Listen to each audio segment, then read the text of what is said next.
Во крајниот рок предвиден со Уставот, претседателот Иванов мандатот за формирање на влада му го предаде на мандатарот Никола Груевски, односно победникот на последните избори на 11 декември, коалицијата за подобра Македонија. Ден потоа Груевски на маса ги седна коалиционите партнери, каде главна тема биле изборите и случувањата околу изборите, како и поддршката и легитимитетот што претседателот на партијата Никола Груевски ги имал како мандатар. Насоките за преговори се составен дел од изборната програма на ВМРО ДПМН и коалицијата за подобра Македонија. Доколку ме прашувате во врска со позициите на ДУИ, би сакал да кажам дека ние ги соопштивме нашите ставови преку интервјуто на претседателот Груевски, но на денешната следба видливо беше, би рекол, негодувањето, посебно од страна на представниците на политичките партии кои што ги представуваат помалите етнички заедници. Сепак вели дека партиите се уште се во фаза на преговори.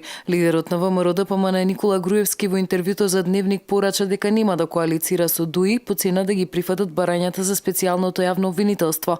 Тој рече дека доколку ДУИ им го сврти грбот на ДПМН ќе вратат со иста мера, а преговорите со ДУИ ќе почнат овие денови. Груевски има рок најдоцна до 29 јануари на собранието да му поднесе програма и да го предложи составот на владата. Лидерот на ДУИ Али Ахмети во емисијата Клик Плюс во ТВ21 изјави дека е логично да преговара со Никола Груевски за создавање нова влада, со оглед дека тој го доби мандатот по изборите. Тој додаде дека основа за преговорите ќе биде неодамнешната платформа што ја презентира албанските партии, како и дека сите опции се отворени, па дури одење во опозиција или нови избори, но одлуката за тоа мора да се разгледа, па дури потоа да се одлучи. Ахмети нагласи дека без прифаќање на платформата на трите партии на албанците во Македонија, подобро е да има нови избори, од инаку тешко дека е можно да се формира влада. На прашањето дали досега власта ги уништувала албанските интереси и како ќе се продолжи во иднина да се владее со оглед на се поострата антиалбанска реторика. Dhe nuk do më ketë askush partner.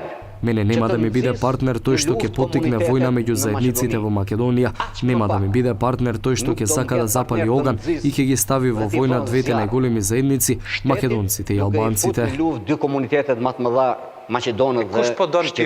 Тој и на ВМРО ДПМН и на СДСМ им порача дека сега мора да се стават на прво место државните, а не партиските интереси и да се избере состојбата во која политичката криза и понатаму ќе ескалира.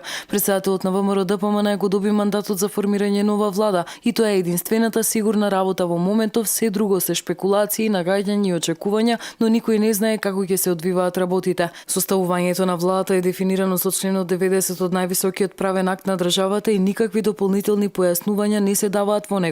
Таму се вели дека претседателот на Република Македонија е должен во рок од 10 дена од конституирањето на собранието мандатот за состав на владата да му го довери на кандидат на партијата, односно партиите што имаат мнозинство во собранието. Мандатарот во рок од 20 дена од денот на доверување на мандатот на собранието му поднесува програма и го предлага составот на владата. Владата по предлог од мандатарот и врз основа на програмата ја избира собранието со мнозинство гласови од скупниот број пратеници, што предвидува легислативата доколку условно не се обезбеди парламентарно мнозинство за формирање влада. Дали мандатот за состав на владиниот кабинет може да се врати? Дали му се доделува на втор кандидат?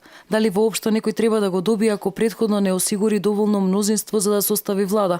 Ова се само дел од дилемите што се отворија во јавноста по доделувањето на мандатот.